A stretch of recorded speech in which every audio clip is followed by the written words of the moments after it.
Yo les bros, j'espère que vous allez bien. On se retrouve aujourd'hui pour 3 théories intéressantes concernant les pirates aux cheveux roux, donc les pirates Shanks les rouges. Je vais vous inviter également à pouvoir me dire ce que vous a passé dans les commentaires, car c'est cela l'objectif de ma vidéo, voir si je suis réellement dans les bons et voir également vos propres théories, voir de ce que vous passez également de Shanks. Cela me fera énormément plaisir de pouvoir voir que vous aussi vous aimez Shanks et que vous aimez aussi proposer des théories tout comme moi. Merci à vous les bros. On n'oublie pas quand même de s'abonner, c'est pour la motivation, l'encouragement, bref les bros, pour le développement de la chaîne, ainsi de ne pas rater les futures vidéos que je vais proposer. Sans plus tarder les bros, nous allons commencer avec la toute première idée concernant les pirates aux cheveux roux.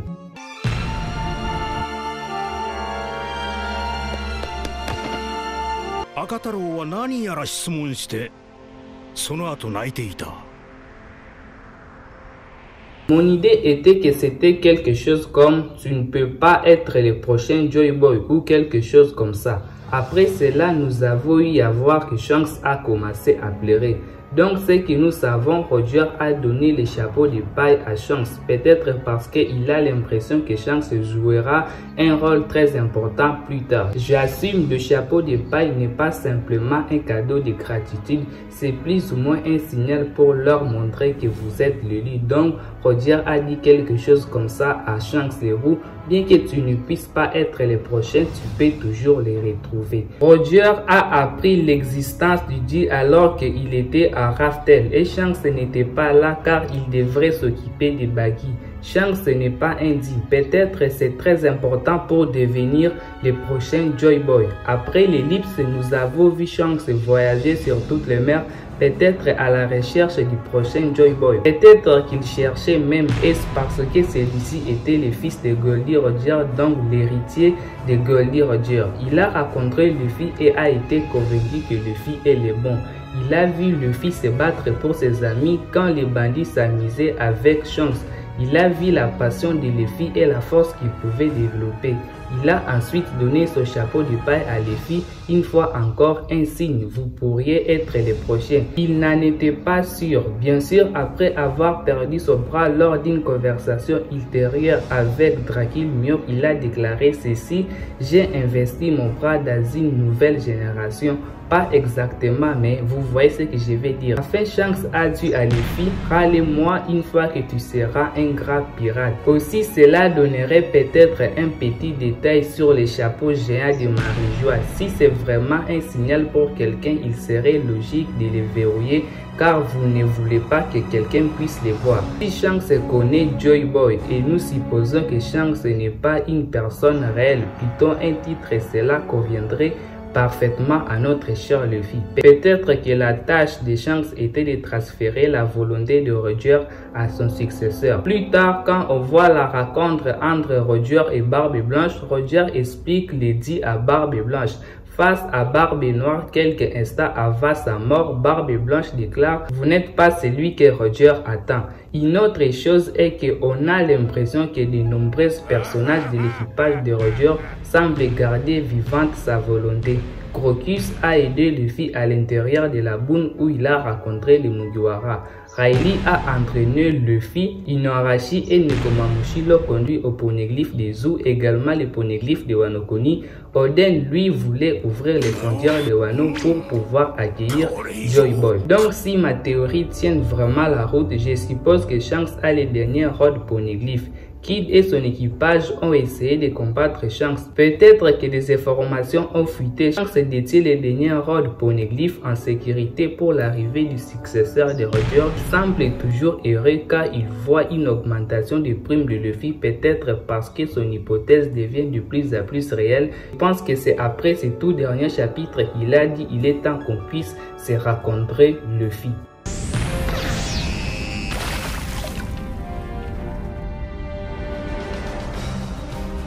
Ainsi, le dernier chapitre a déclenché un tsunami de théories qui tournent principalement autour du fait que Luffy est Joy Boy, mais je vais aborder celle-ci en impliquant les pirates Shanks l'héros. Ainsi, la plupart des théories affirment que Shanks connaît la vérité sur la nature du Gum Gum no Mi qu'il a raconté au Gorosei pour les avertir que Luffy était une énorme menace pour le monde en espérant qu'il avérait leur agent. Tout cela parce que la mort conduirait Luffy à son éveil ou ce que Luffy est en train de vivre aujourd'hui.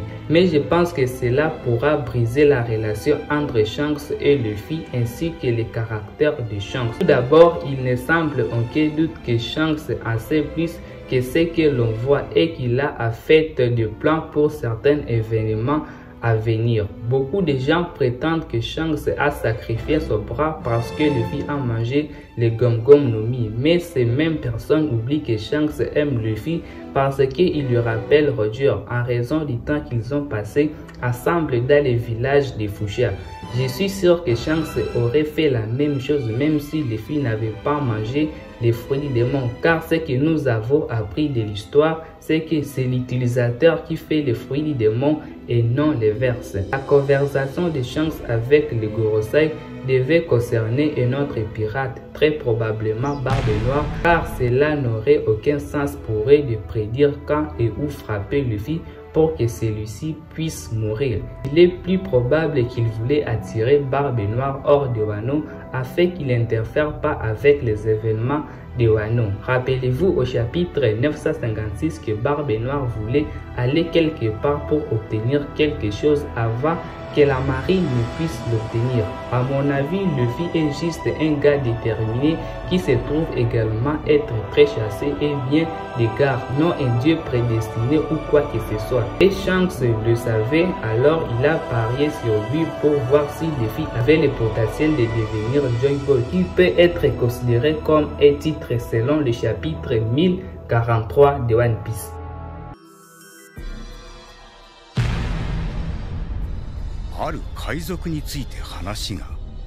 Au chapitre 907, à la dernière page du manga, Shanks apparaît devant les Gorosei. Il est indiqué qu'il veut leur parler d'un certain pirate. Maintenant, si vous vous rappelez, au chapitre 433, il semble que Shanks ait un autre chapitre pour entrer à réunion. Cette fois-ci, c'est entre lui et Barbe Blanche. Et ce dont il parle, c'est Barbe Noire. Maintenant, quelle est l'amitié entre Barbe Noire et Shanks? Pour vous dire la vérité, les bros, moi-même, je n'en sais rien. Mais il semble qu'il y ait une collision entre l'équipage de Barbe Noire et l'équipage de Shanks. La cicatrice sur les yeux de Shanks doit être la preuve. Juste avant la fin des guerres de Marineford, l'équipage de Shanks a pu s'affronter à l'équipage de Barbe Noire. Cependant, Barbe Noire recule en déclarant qu'il n'est pas encore prêt à leur affrontement. Shanks le héros est capable de détecter les actions de Barbe Noire. Il doit y avoir un lien vraiment important entre ces deux-là. À cause de cela, j'obtiens simplement une théorie selon laquelle peut-être Shanks suit les actions de Barbe Noire à la lettre dans le Nouveau Monde. Au chapitre 907, les pirates dont il voulait parler avec les Gorosei et bien sûr Barbe Noire. Rien d'autre car il suit très bien les actions de celui-ci.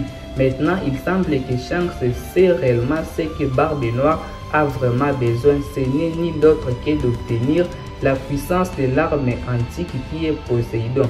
Comme vous le savez tous, dans le chapitre 907, la princesse Sirène est également sur la page de couverture.